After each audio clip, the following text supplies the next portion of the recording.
বাড়ি চলে যাওয়ার পরেই মামা খেতে দিয়েছিল ফ্রাইড রাইস গোবিন্দভোগ চালে, তারপরে চিকেন কষা, আর তারপরে ছিল মিষ্টি, আমাদের আনা মিষ্টি। এই দেখো দেখো দেখো দেখো কি হচ্ছে আজকে? এখন কি হবে? আজকে না, এখন চা হচ্ছে।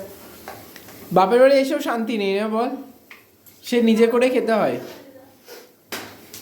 আর তুই নাকি কিছুই খাস না, সারাক্ষণ মুখ চলতেই থাকে তোর।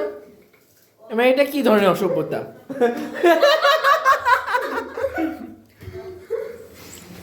ওর বাপের বাড়ি এসেও শান্তি নেই, চা করে খেতে হচ্ছে। চা নিয়ে চলে এসছে, আর যে চা খাচ্ছে। বিস্কুট খাবি না? এনে বিস্কুট নেই এখানে। বাবা দাঁড়া, এরকম করছো না, এরকম করছো না, বিস্কুট নেই। ভাই ভাই ভয় পেয়ে গেছি, এক সেকেন্ড ধরে আর তোর কি, ওটা কি সঙ্গী? নুদু নুদু